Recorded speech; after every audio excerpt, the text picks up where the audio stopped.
Hello, everyone, and welcome to this radcast of the Solution Club at the beginning of the new world. We've been hanging for a little bit, telling some jokes, sharing some stories, and it's been super cool. And now we're ready to jump into it. So what is it? Well, per the email that I sent out to everyone last night, we are now, I was about to say almost ready, but I'm going to change it to ready. We're now ready to launch CSI, right? And just like launching a rocket ship, right? At first, it seems to be just kind of hovering and just moving slowly, right? Of course, it's accelerating, but at first, it may seem slow, small, whatever. But it is definitely, we're now definitely ready to launch CSI, Collective Superintelligence, a form of it that is out of the box, ready to grow exponentially. And please do not be fooled by its simplicity, right? And I trust none of us will be. I'm just really saying more to those who aren't in this room watching the recording later. Please don't be fooled by its simplicity.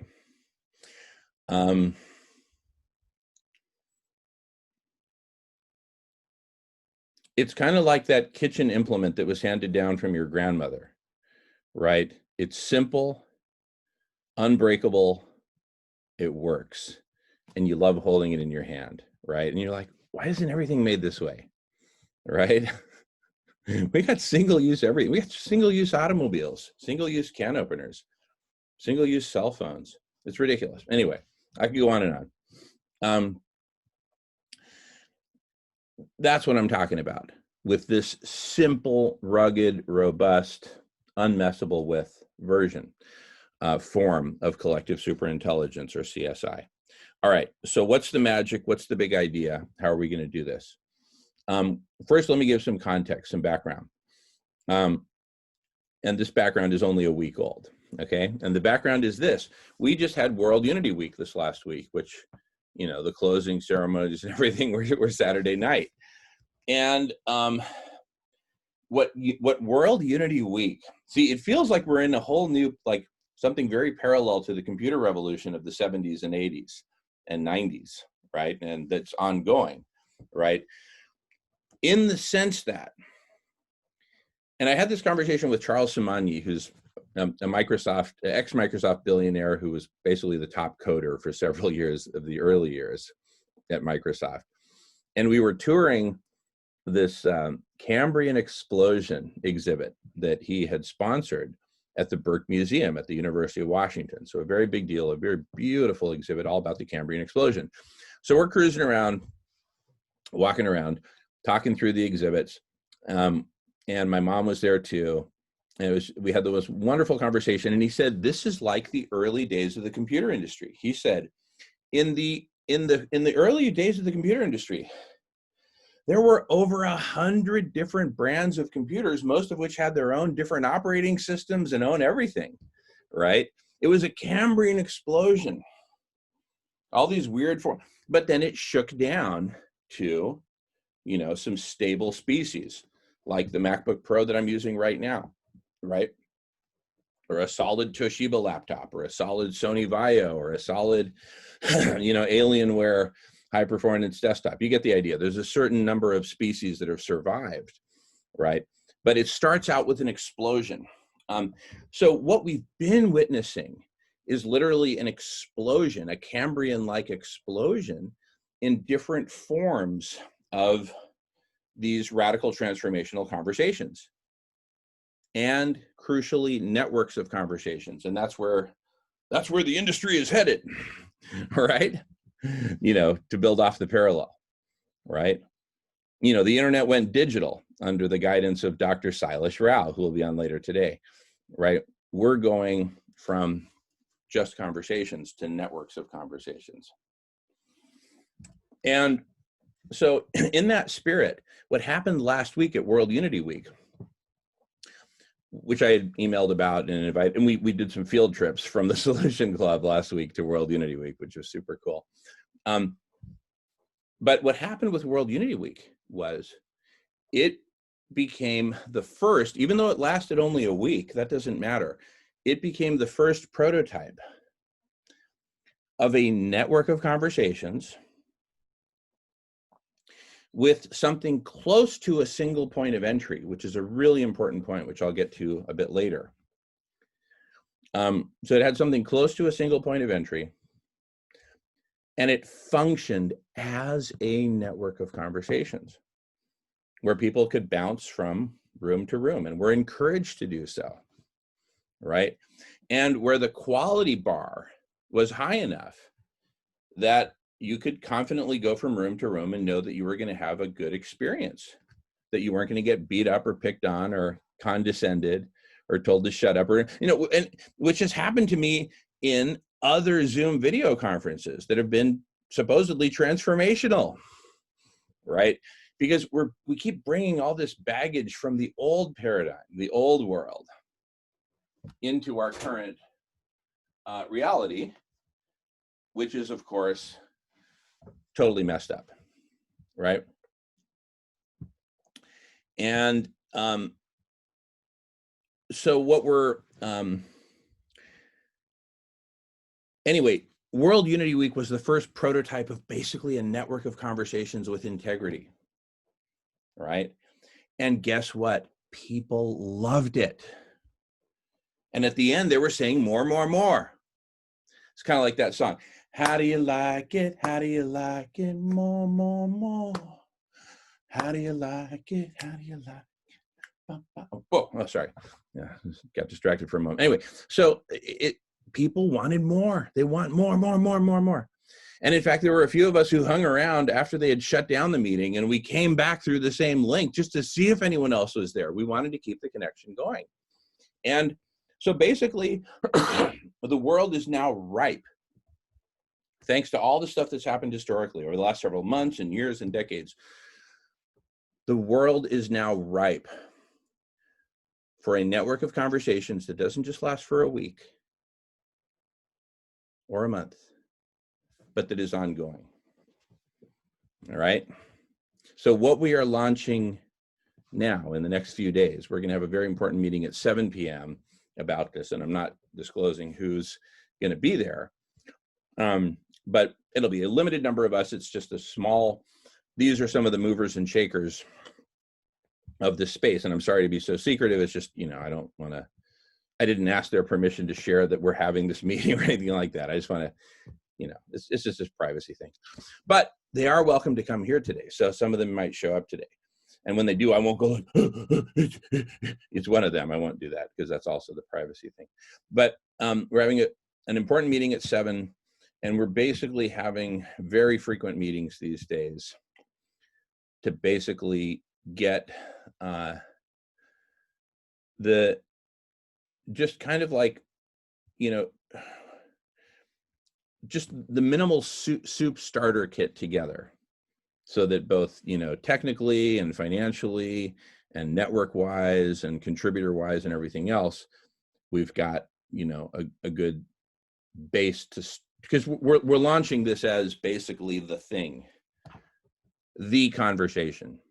The conversation is the brand we're gravitating towards, or at least I'm gravitating towards. I'll speak for myself, and you speak for yourself of what you think about it. But the thing is, in the last couple of weeks, we've talked about the meme, it's time for a conversation. Hey, Fred, do you remember when Rick Steves, back in the early days of marijuana legalization, before it was legal, was saying, marijuana, it's time for a conversation? You remember that, right? Okay, you're on mute, and that's fine.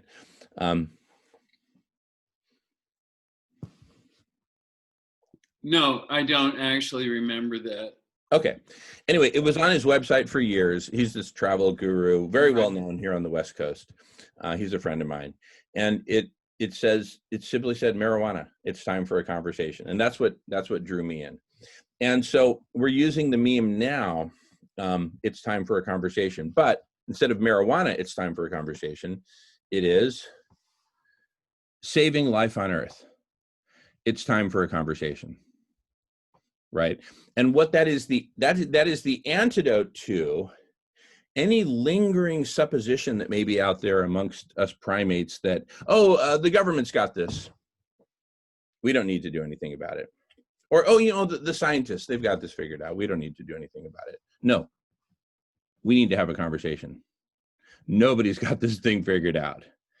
And in fact, quite the opposite. We're in a death spiral right now. And thank you, Danny. So it's time for a conversation. We're stating the obvious. We're stating it with urgency.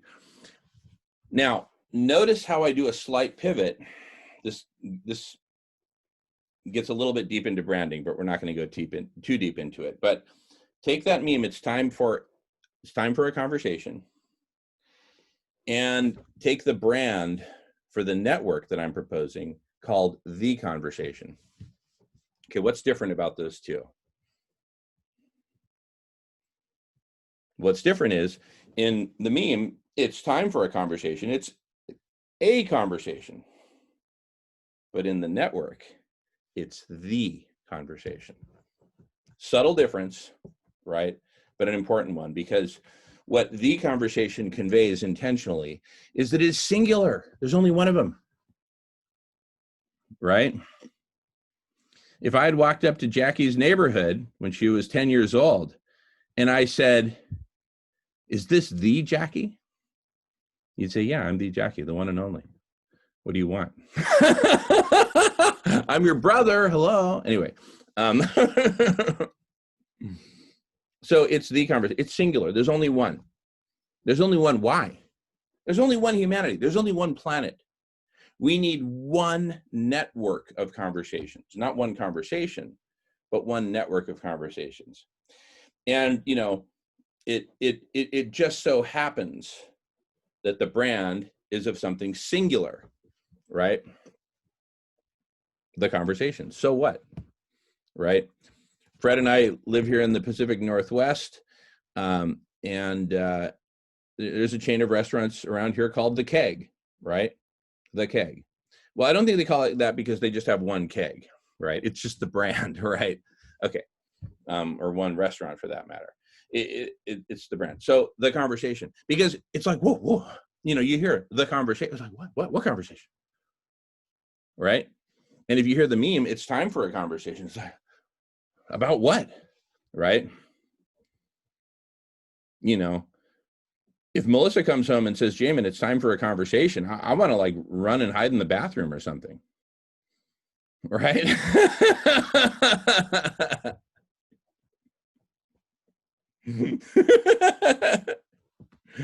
So it's like, whoa, you know, what I'm saying is it gets your attention. If you say it's time for it, it's like, well, about what? Right? And then you hear the conversation. You hear the conversation, and it's like, whoa, what's up with the conversation? Is there only one of them? And then you dig in, and then you learn that it's a network of conversations. So from a conversation to the conversation to a network of conversations, whoa, I'm getting all conversationed out, right? You get all conversationed out, your hair starts to look like Fred's, you know, just like a big mess. It's like shit. Anyway, so anyway, that's it from a branding perspective. Now, wait a second, I just got some technical. Oh, I know what's going on. Sorry, I just got to fix some little minor technical thing. And we will be right back on track.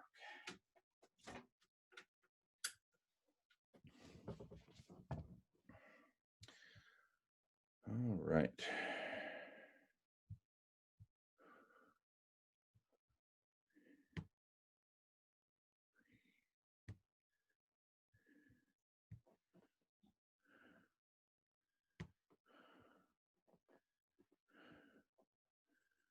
Okay, we're back on track. All right. So I want to share some slides with you all now. First of all, are there any questions or comments before I go further? Because I'm about to go deeper. That's just kind of the high level, right?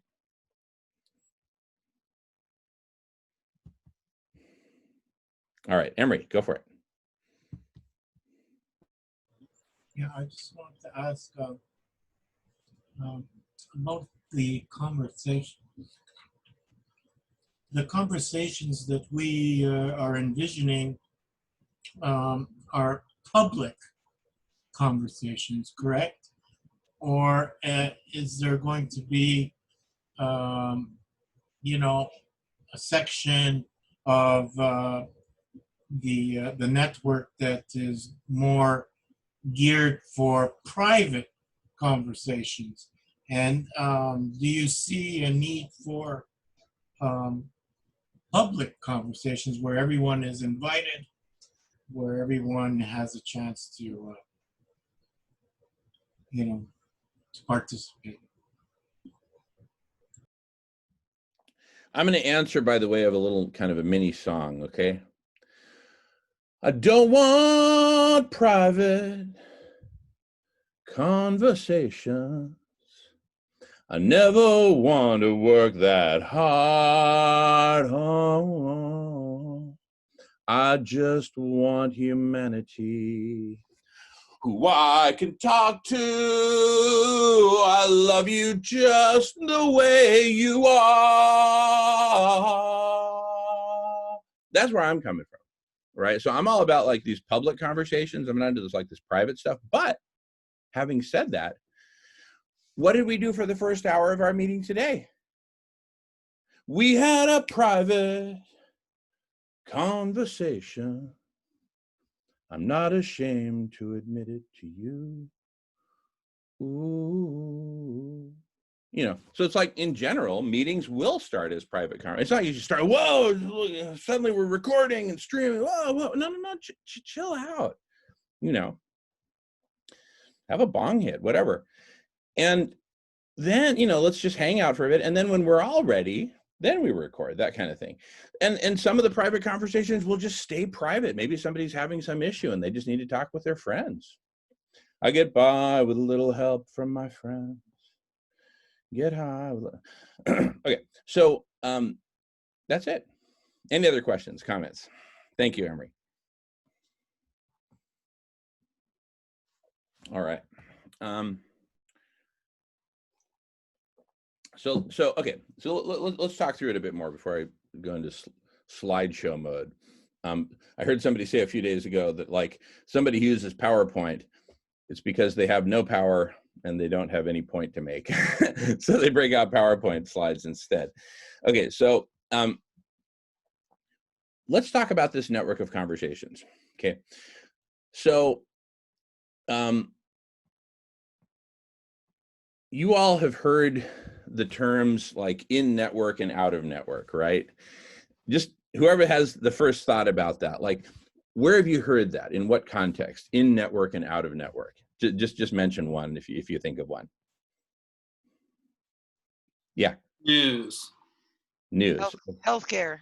Right. In network provider, out of network, right? And how about cell phone? Remember, like this is more like years ago. They would have these plans. If it's an in-network call, it's free. If it's out of network, we'll charge you. You know, and think also like ATM machines. You know, if you go to an ATM that's in network, you don't get charged a fee. If you go outside a network, they charge you $3, right? Okay. So imagine we have a similar thing going on here with collective superintelligence, because, well, here. Let me come back to that in like literally like 60 seconds. First, I want to talk about the hub and spoke model. And I wrote about this in the email last night. So in this network, there will be a hub. There will be a center. And that center will be, drum roll, one big Zoom video conference room like this one. This is the hub. This is the single point of entry, right? And actually, as we're ramping up, the default hub for this is literally the Solution Club and the Block Party. So we've got 32 hours per week of basically hub. Everyone's welcome. Anyone who has the link can click on it and join, right? And it's a single point of entry. But now imagine that here we are at the hub. Let's be like children and just like play house. Let's pretend this is the hub, right? So here we are in the hub, and it's a hub and spoke model. So from this hub, it's like a bicycle wheel. You got all these spokes. The spokes are different conversations that are connected to the hub. So what does that mean, right? It means we'll have a Google Doc. Here, let me see if I've got one on this computer. Or, no, I think it might be on the other. Yeah, it's on the other computer. So let me screen share that just to give an example. I just like to be as visual as I can. Okay, so this is, let me just do the, it's got to do a 10-second security thing. Da, da, da, da. Da, da, da, da. Okay.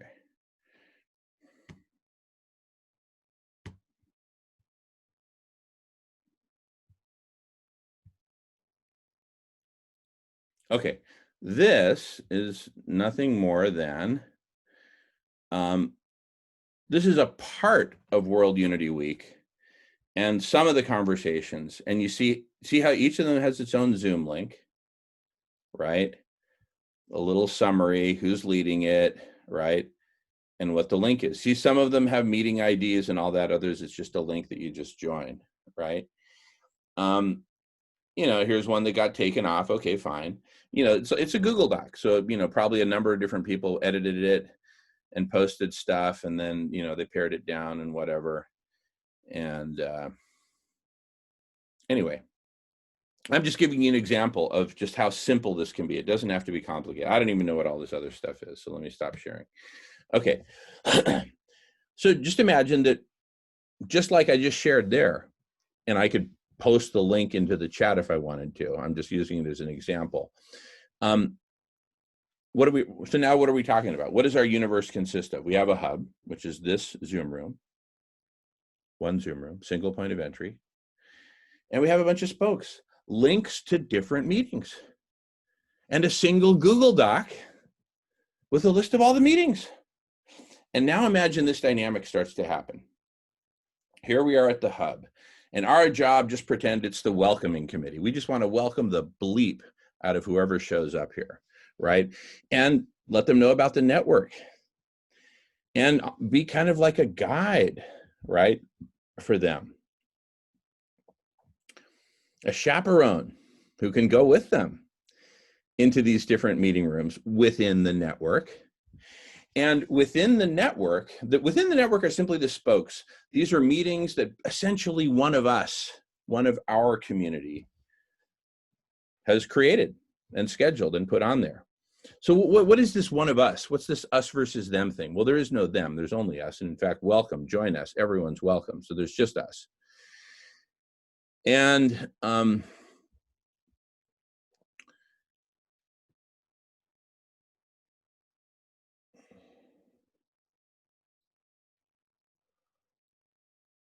but in order to schedule a meeting and lead a meeting that's in network, you have to clear a certain bar,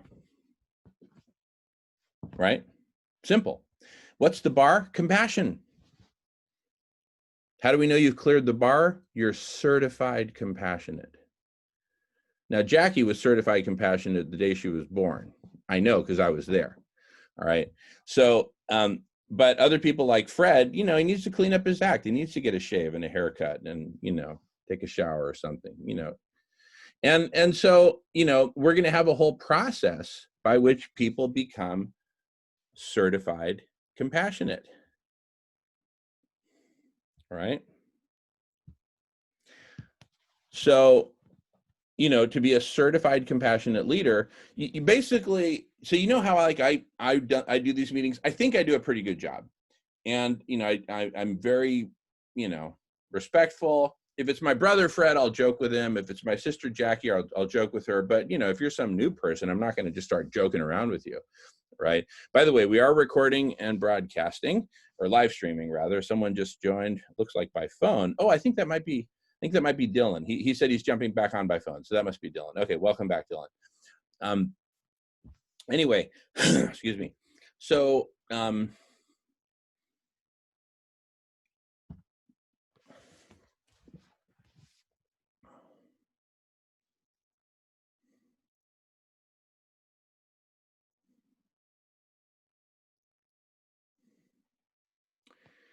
So in-network is certified compassionate. The leader has been trained and tested and cleared the bar for certified compassionate. So you know that if you go to any of the meetings that are in network that have the CCC logo for certified compassionate, right? I'll show the logo for those who haven't seen it. Just give me a moment, por favor. In fact, I'll do better than that. I'll show it sort of in context with some other cool stuff.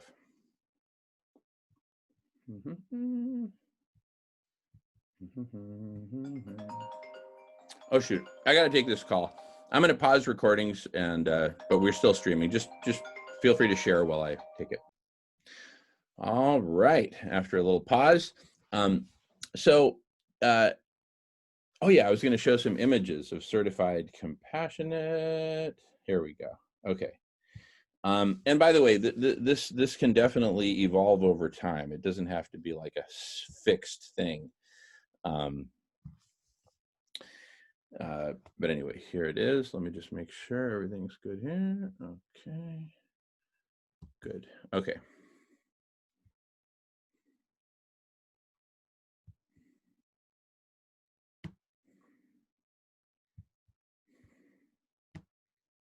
All right. Certified compassionate. Now, this standard was developed for the economy generally, right?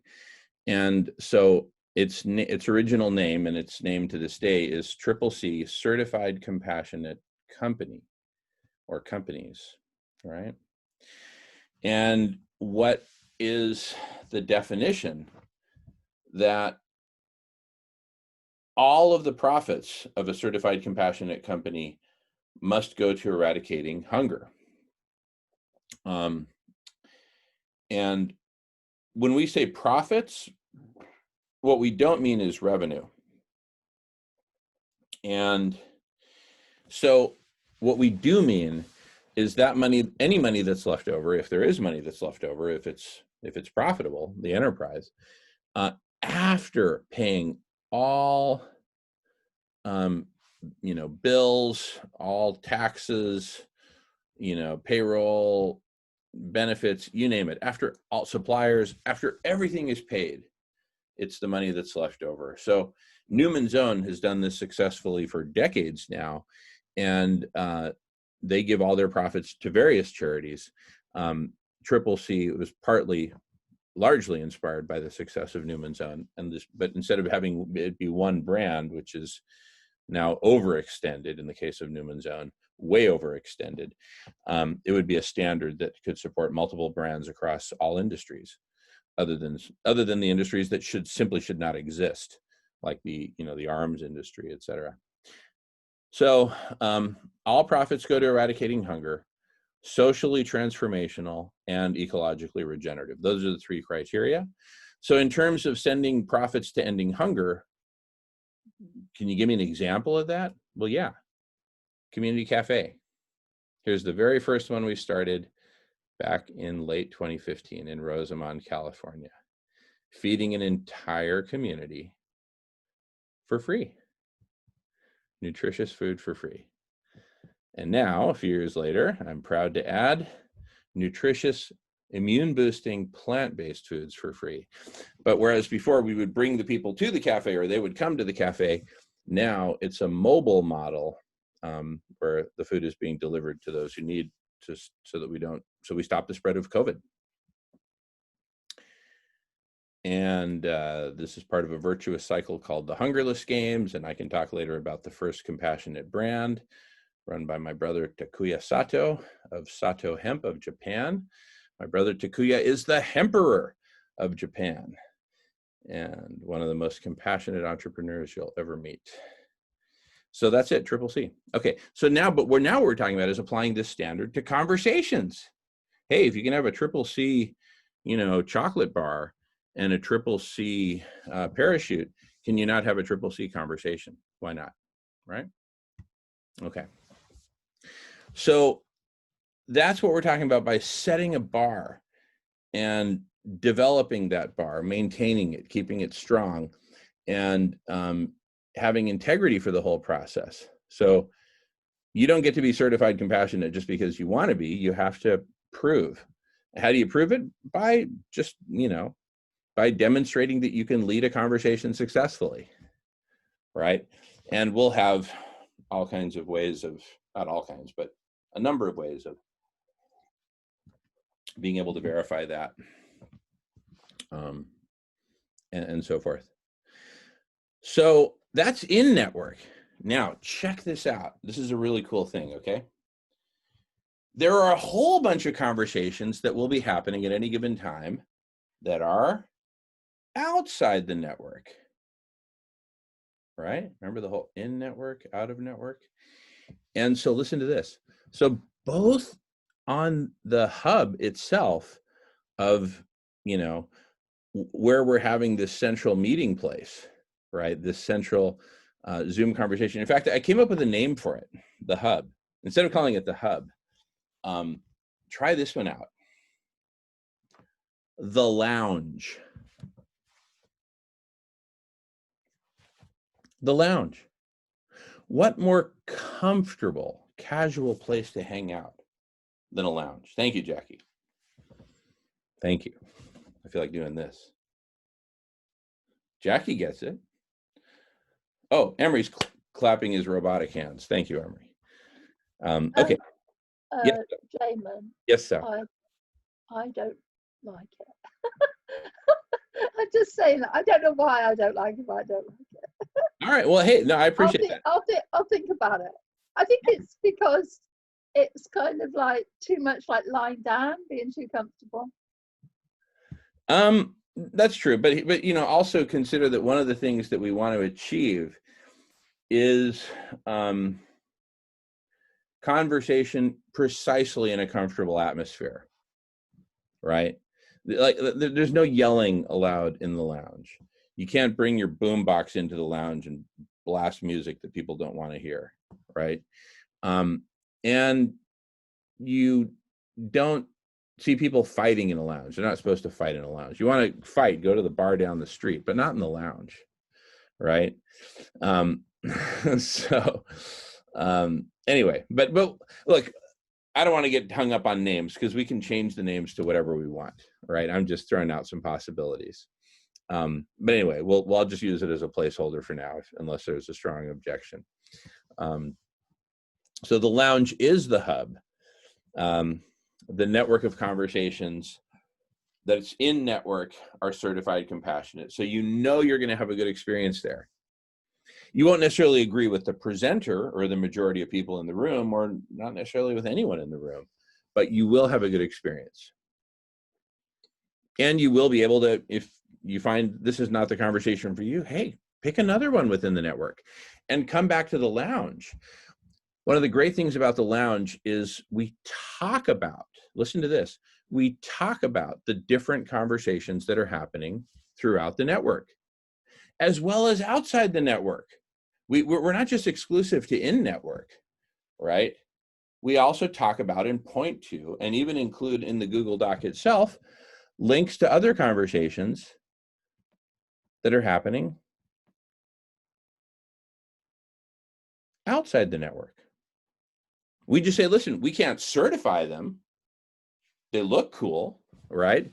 We've had interesting reports, and some of us have gone to some of those meetings and had good experiences or not so good experiences or whatever. But we share whatever the reality is, good, bad, or ugly. If the experiences are bad enough, we probably won't even put it on the list at all, right? But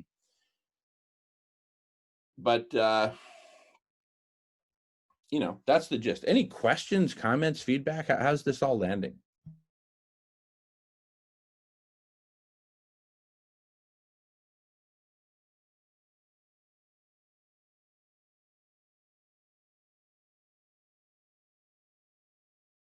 I'm good. Awesome. Thank you, Danny. Jackie's sister, what do you think? I think it's like a beautiful marriage of what you've been intending to do this entire time, the experience from World Unity Week, and the urgency which we're responding to right now. Like a beautiful marriage of those three, a synchronistic marriage.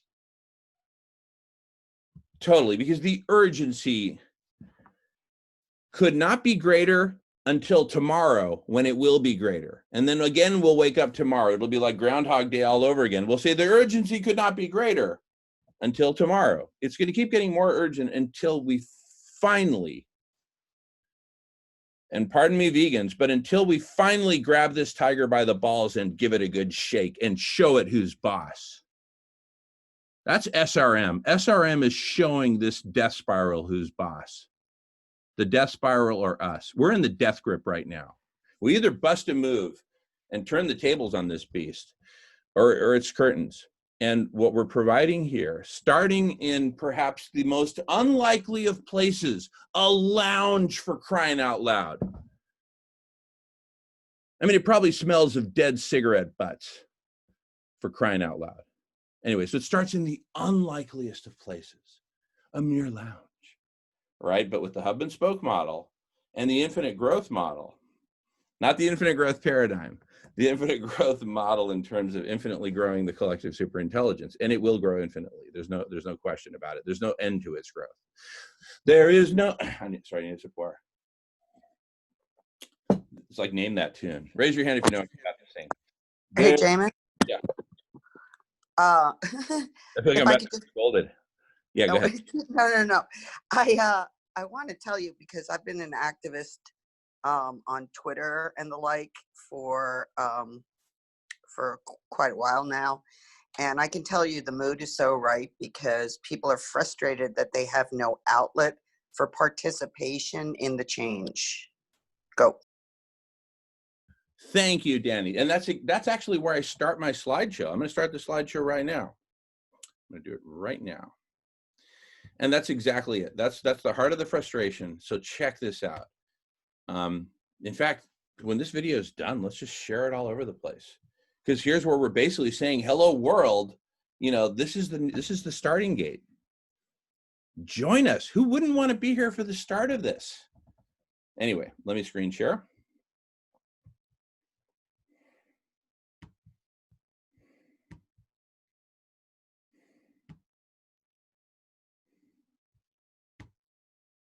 Okay, the conversation, right?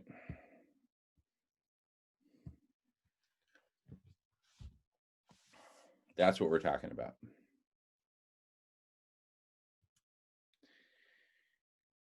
What we are presented with today, even within the realm of radical transformation, right, are, you know, guys like Jim Garrison and Humanity Rising. And you know what? I'm going to say this loud and clear.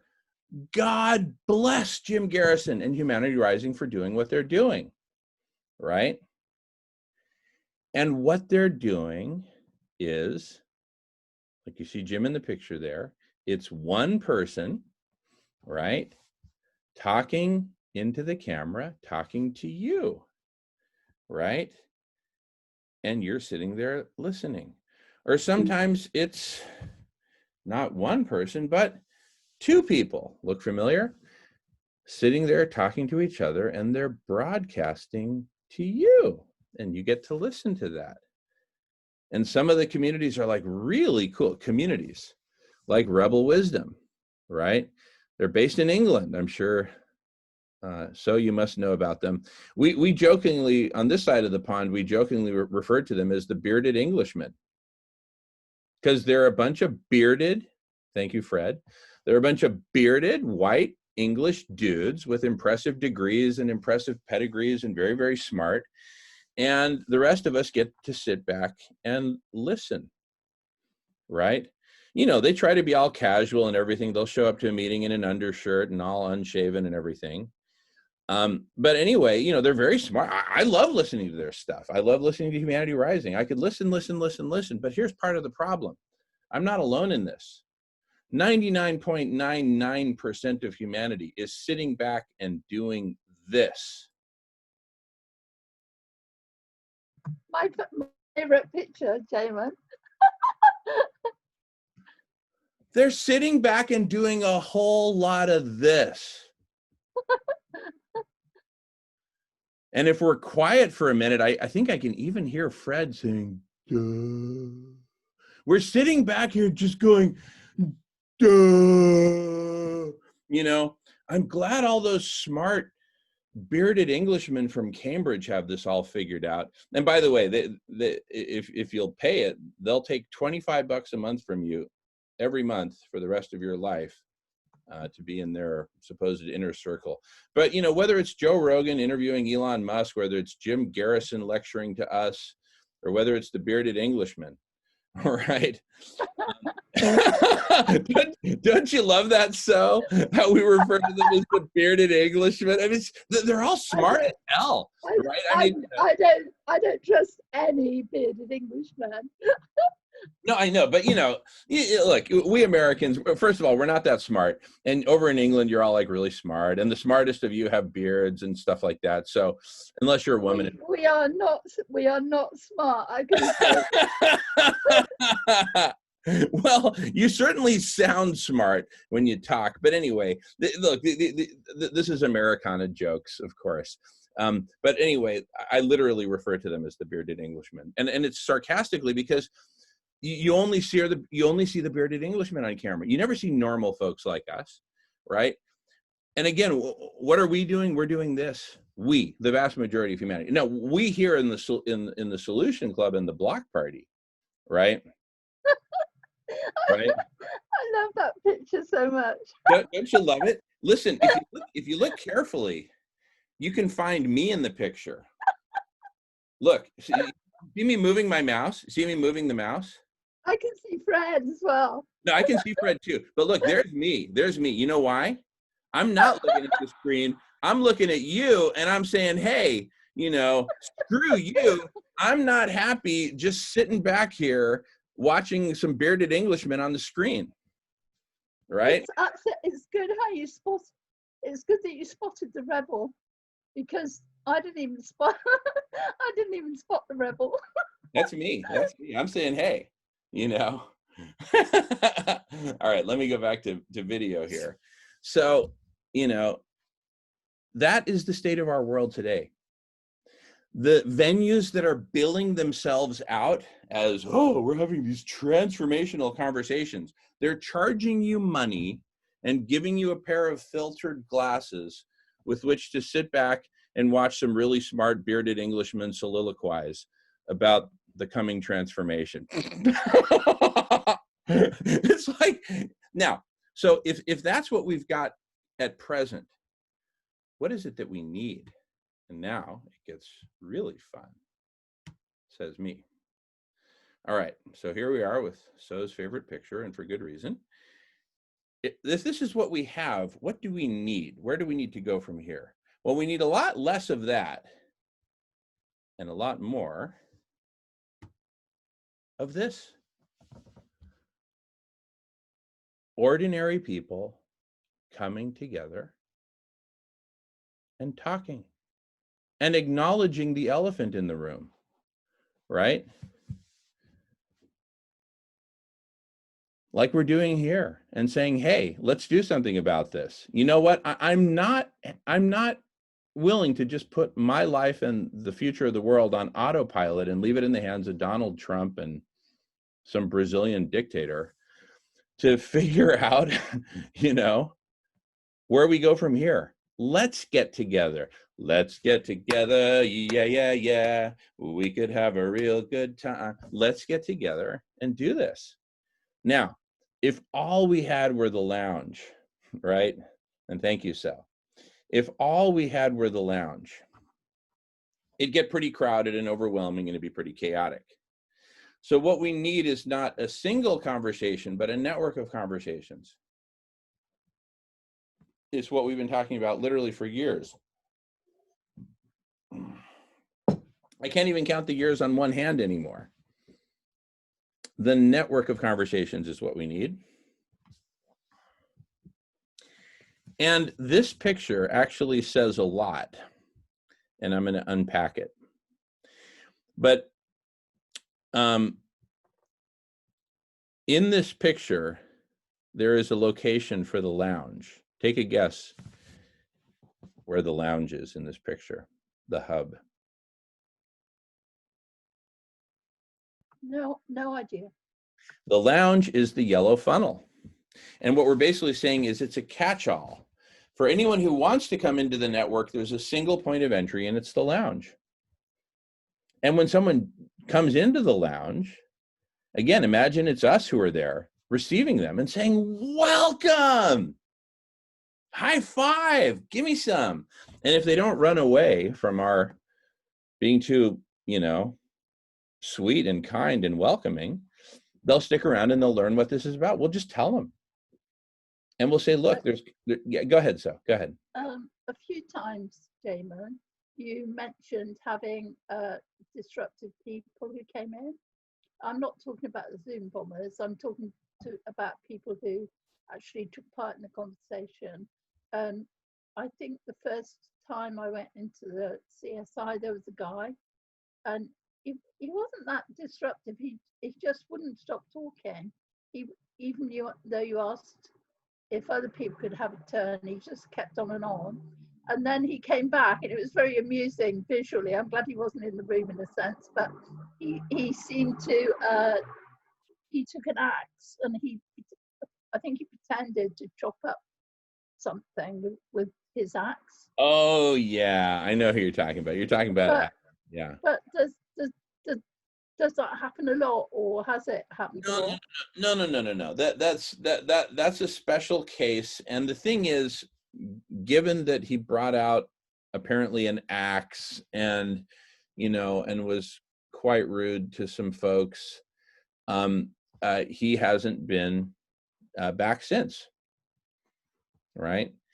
And I think that's quite interesting, the subject of how you deal with people who are disruptive, because I quite like the idea of people banning themselves, rather than literally being banned. They somehow it gets through to them, and because I deal with it in a different group, and I try to take a very non-authoritarian approach, which in theory could put me at a big disadvantage, because when you're dealing with somebody who's being unfair and you're being fair, you're in an awkward position. But I found that most of the time they just ban themselves. You can say something witty to them, and they'll go flouncing off. I don't mean something attacking witty, but you can say something witty and inclusive, and they flounce out of their own accord.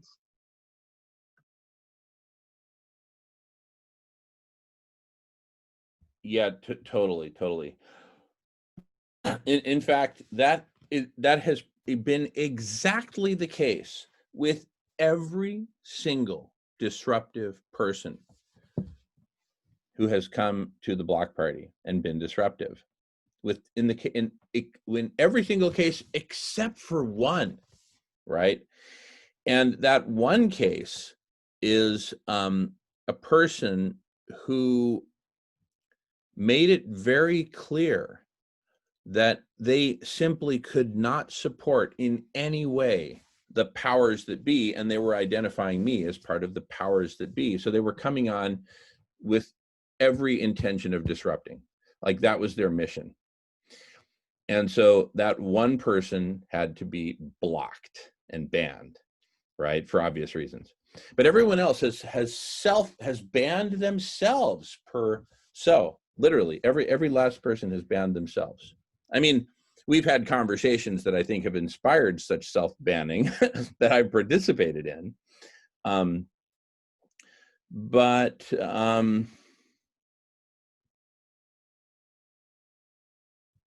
Actually, in none of those other cases have I actually told them you need to not be here, right? So they have self-banned. Anyway, so this single point of entry, anyway, there's a lot of conversations like banning people and rules and codes of conduct and all kinds of stuff. There's all kinds of stuff we could be talking about around that. And we'll probably have to save most of that for later for time purposes, because I want to get back to the big picture. Because this yellow funnel is the single point of entry. It's the lounge. right? And as people join, we tell them about, and we literally show them pictures about the whole network, represented here as this root structure, right? We tell them about the whole network, and we even tell them about stuff that's out of network. Let's assume these other things are like out of network. That's pretty cool, because they kind of start to merge, right? Which is what networks do. This one even looks like a gentleman going to the bathroom or something like that. Anyway, out in the middle of a cornfield. But, you know, bottom line, this is an image of the network. And the idea is that people enter through the single point of entry, and then you see those black arrows. And then we essentially help them figure out where they want to go within the network, if anywhere. Because one of the things about the lounge, if they just want to hang out in the lounge is going to be a pretty exciting place, because what's going to happen is people are going to go from the lounge to these different conversations, and then they're going to come back to the lounge and report back. How cool is that?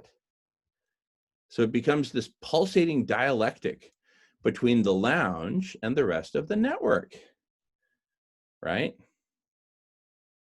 How cool is that? And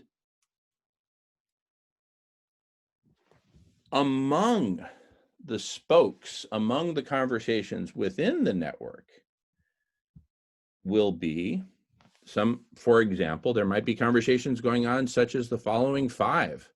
What is the conversation? That's worthy of a conversation, right?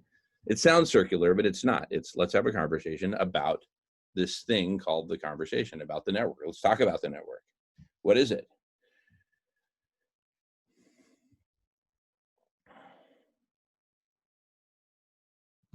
All right. Another conversation could be, okay, I get it. I get the big idea. I love it. Where do I fit in? Another conversation might be about the mission, purpose, ethics, principles, priorities, and all that kind of, vision statement, mission statement kind of stuff, right? Those all come out of conversations. Likewise, what's the culture of what we're creating here? What are the rules? Are we going to have a form of democracy, like, sociocracy or holocracy or something else ending in ocracy, right? Or is this going to be a dictatorship? Let's figure all that out. I'm joking. Of course, it's not going to be a dictatorship. History. Where did the conversation thing come from, right? And then think of this whole screen. Think of these 5 conversations and probably many others that, pertain fundamentally to the big it of the conversation, of collective superintelligence, right?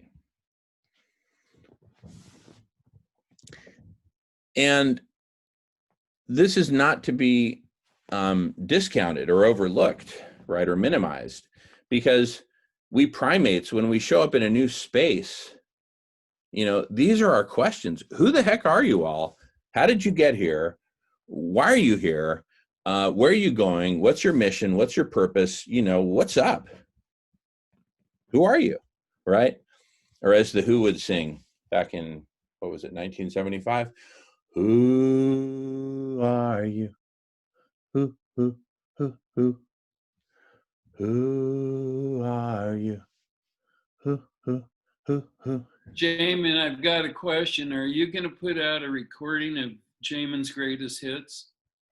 Yeah, that's going to be an immediate, gold record label release. It'll be a platinum. Platinum. For sure. Platinum for sure. Okay, just wanted to make sure so I can get in line. Thank you. Oh, you're going to get one of the first ones hot off the press. The vinyl will still be hot. All right. So, let's see. Jackie says, isn't that the theme song for CSI? Oh my goodness. Now, which one was that? That was a few minutes ago, I think, that she typed that. So Jackie will have to let us know. Which song? Okay. So we've got the conversation. The one I was just saying, okay, which one was that? I don't know. We'll it's on recording, so we'll figure it out. It's the one by the who called Who Are You? Who are you? That was, Yeah. But I thought Jackie said it was something else. Anyway, because she said no, the one you were just, well, okay, whatever. Maybe it's Who Are You? Okay, we'll figure it out.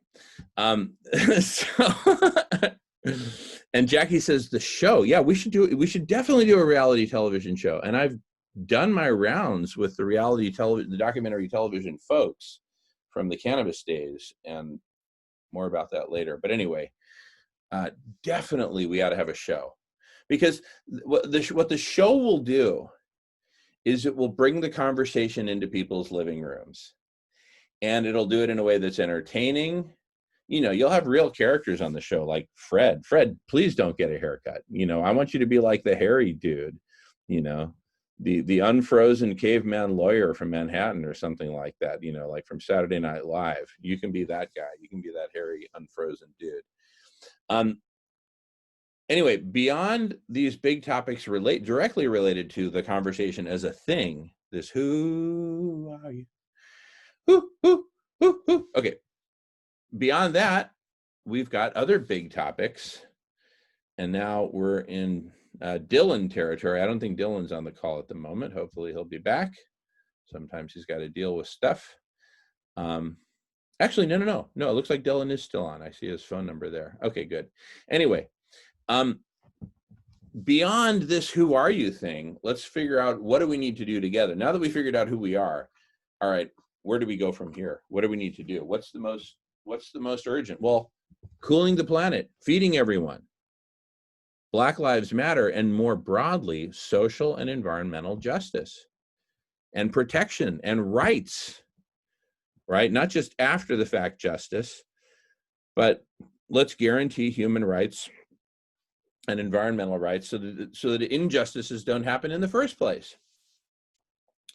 And let's talk about the big picture beyond firefighting, because these are fires that need to be put out. If a little kid is starving, that's a fire in his belly that needs to be put out with nutrition, good clean water, good plant-based immune boosting foods, period. The planet's on fire. That fire needs to be put out, right? Social and environmental justices across the world, every acre of rainforest in Indonesia that's cleared and burned in order to grow palm oil, that's an environmental injustice.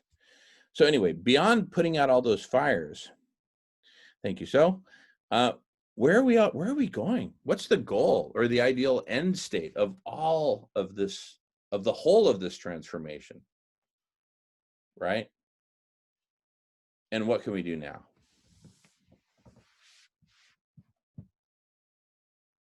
So these are among the really big topics.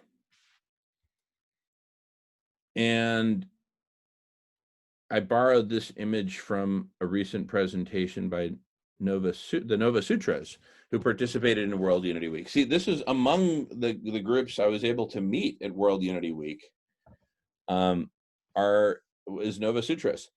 And so they've got this really cool set of discussion agreements for their conversations, right? And they're a perfect example of a community that I'm just itching to merge with, because they've just really got it down, right?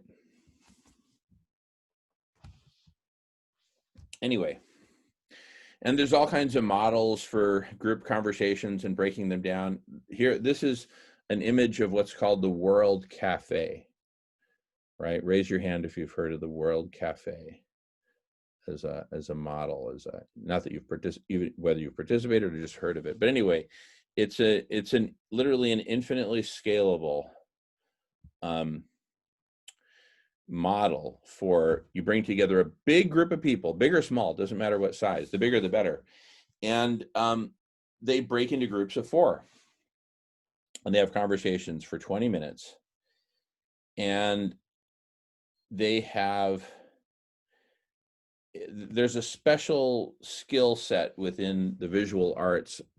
I forget what it's called, but it's basically a professional sketcher who can do drawings. And there, whether it's whiteboard or butcher paper or whatever, they'll, let's see. Jackie says they were amazing. I think you're talking about World Cafes, Jackie. So anyway, and everyone is heard. Everyone at every table of four, at every breakout group before, there's a facilitator as one of the four, and the other three are participants, and every one of the four gets to speak on whatever the topic is. And then at the end of the 20-minute meeting, they can get up and go to another table. And so you're constantly shuffling it around. And there's a process for it and all that, so you don't keep hanging out with the same people. And then they consolidate everything visually. And for a whole bunch of reasons, it just works, right? It just works. It's one of those things that just works. And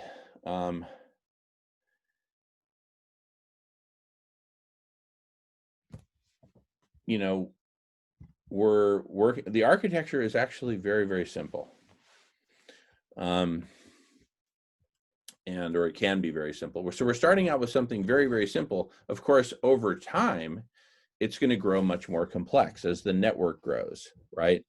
And as we build out different features and scenarios and ways of analyzing the data and acting on that, largely, but not entirely oriented around which meeting should I be in, right? And looking from my perspective and looking from a conversations perspective, what people are we missing that need to be in this conversation, right? And they can be either specific individuals, or we need a biologist, we need an economist, we need an artist, right? We need specific skill sets. And so calls can be put out for, hey, we need people, right? That's from the perspective of the conversation, right? And then remember I said from my perspective is, hey, I need a conversation. So you got conversations, you need people, and you got people who need conversations. Sound familiar? Yeah, boy meets girl. Yeah, okay. So we're basically talking about creating the match.com to connect people with conversations within the network. Or even outside of the network. If there's a conversation we find that's like really cool and well done, okay, they may not care about getting certified. We care, but they may not care. But they may be super cool anyway, even though they're not certified, right? How many organic farms out there are not certified organic, but are producing organic food? Most of them, right? So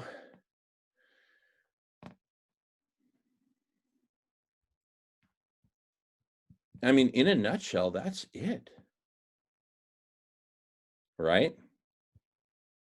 Now, how do we make a really great match.com? Do we use AI? Do we use bots? Those are all details. Right now, let's just kind of chill out about all that and just meet up at the lounge and start building out the network.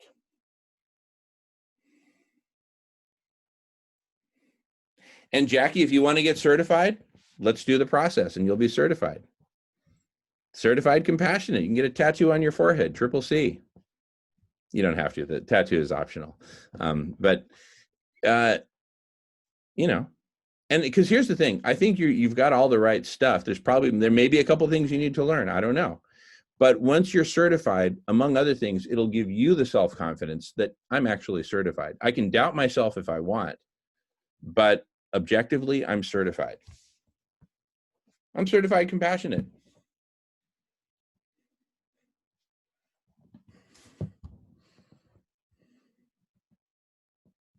And then you grow into those big boots, right?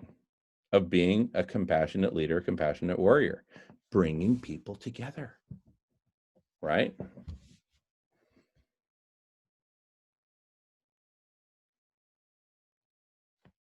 It's kind of simple. Go ahead, Jackie. What was it about your experience at World Unity Week that just brought upon this epiphany and this clarity and this focus?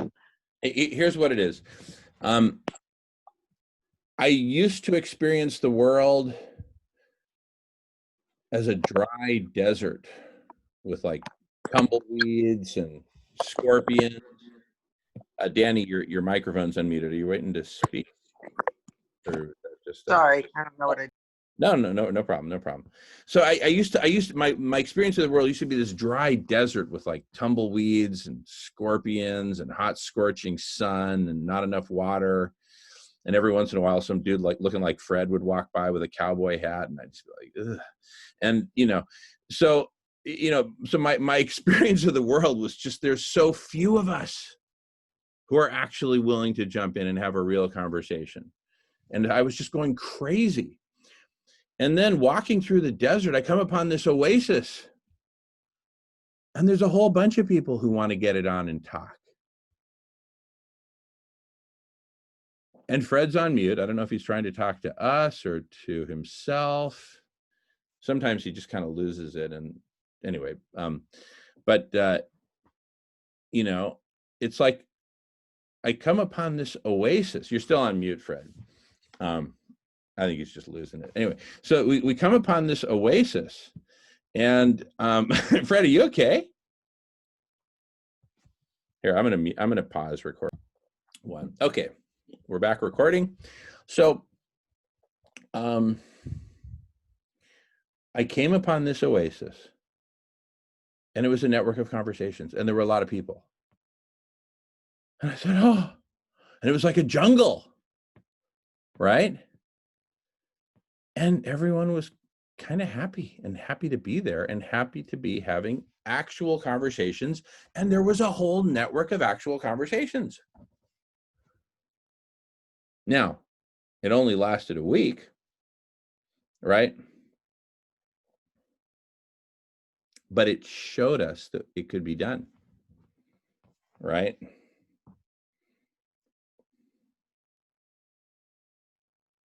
So now we're taking that knowledge.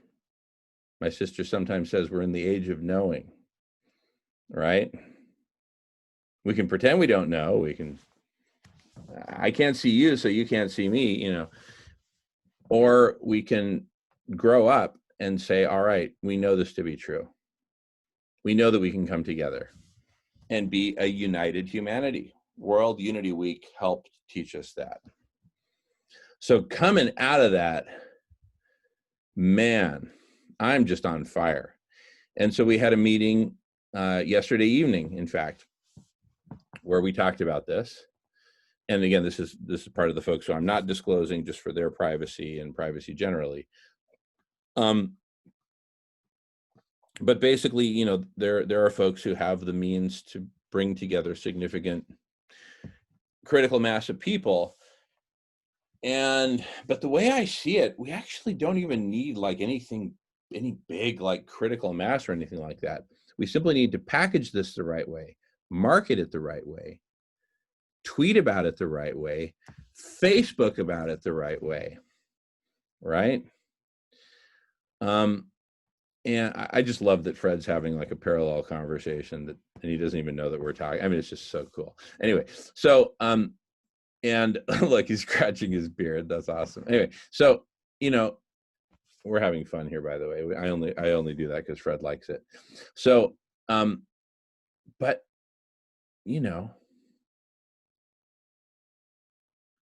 what's he throwing things at? I don't know. Anyway, we'll get back to Fred later. But World Unity Week was just it was like the Kitty Hawk flight, that maiden flight when the Wright brothers first got the plane to fly, right? They weren't carrying passengers across the Atlantic. They weren't serving martinis. It wasn't like a big cargo load. It was just proving that we could fly, right? World Unity Week proved that we could fly together in formation to great places. And the conversation is simply the first instantiation of that says this is ongoing. This train ain't stopping. This flight is not stopping, right? Look at Fred. Even Fred can't believe it. He's just like blown away, Fred's kind of like a silent laugh track to this reality show. So, So Jamin, what's next for us? While in the background, there's this planning and there's meeting. What is for us? What do we do? How do we support? And what do we work on during these meetings in between? yeah, totally. So first of all, the us is where it's happening, right? I'm also working with some other folks who are basically in the process of becoming part of the us, right? In fact, somebody tell me where what movie this line came from, okay? But we are in a phase called, here's what this phase is called. Imagine we're shaking hands. Me, me, me, me, me, me, me, me, me, me, me, me, me, me too. Any guesses? Come on, Emery. Come on, Sal. Come on, Danny. No, it's from The Matrix, right?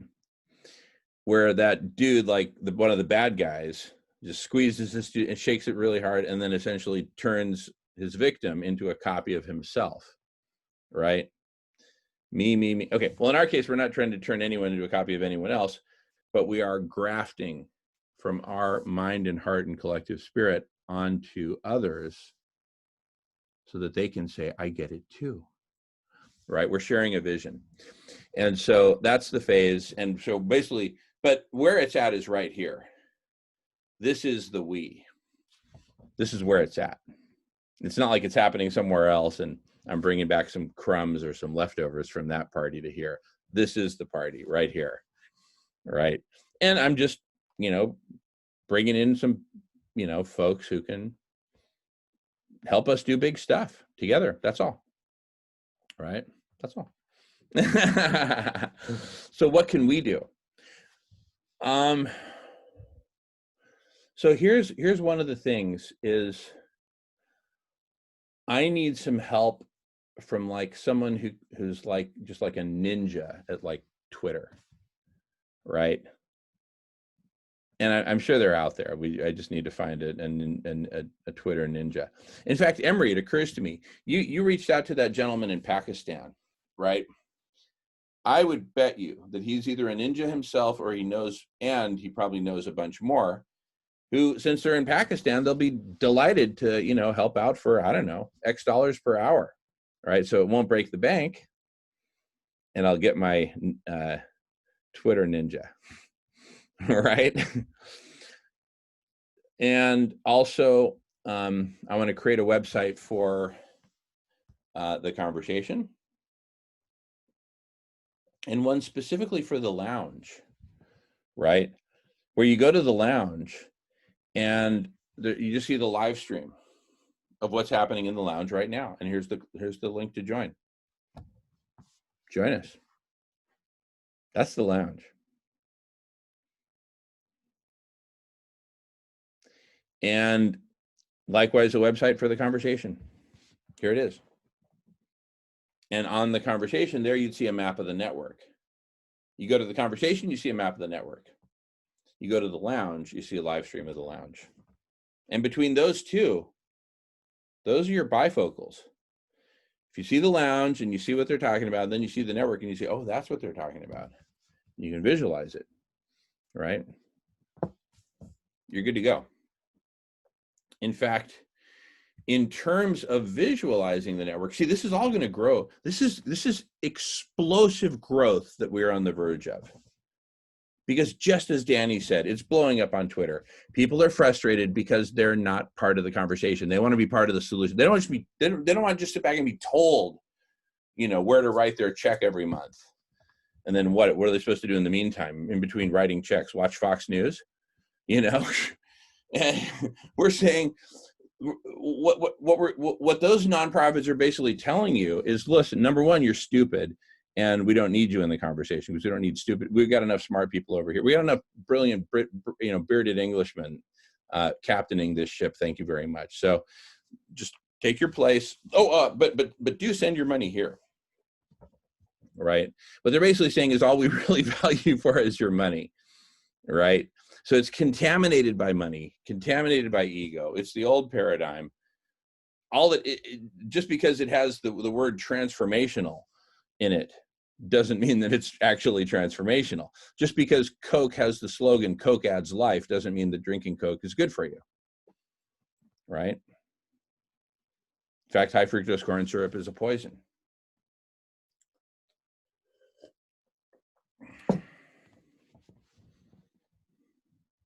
All right.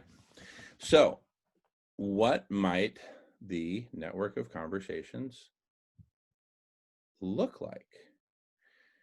I'm going to just show an image, which I've shown before, just to give visual of that. And this is just a mock-up. This is just an example of a layout of a bunch of transformational topics. And I'm just noticing now that it actually truncates the bottom when I screen share, but only a little bit. You can actually see everything that it says. This is totalitarian agriculture. This is separation. This is dark forces and shadow, right? Okay. Just ask if you have any questions. But basically, we're looking at 5 different horizontal strata. You know, these 2 strata here, the second and third from the bottom, are basically our problems. The next strata up is solutions. The highest up strata is what I call meta solution, the goose that lays the golden eggs being solutions. So you can imagine this golden egg following out of the goose and into the hands of humanity, which then sets about implementing the solution. So these solutions at this level, first of all, they're just an example, right? These are examples. Economic and political transformation through a standard like CCC. Veganism, a new story for humanity. Solutions to eradicate the coronavirus, like feeding everyone, right? Which addresses the problem of hunger, right? So you got solutions and problems, right? SRM is the solution, the short-term solution, the only short-term solution that buys us enough time to basically keep fighting. No, beyond that, it actually cools the planet, and then we can do the longer-term solutions. But we need a cool planet within which to do the longer-term solutions. We can't die of exposure while trying. Okay, so that solves planetary overheating. CCC and feeding everyone also addresses economic collapse. It becomes economic transformation, not economic collapse. Anyway, this is just, I'll let you feast your eyes on this for another half minute or so and see if anyone has any questions.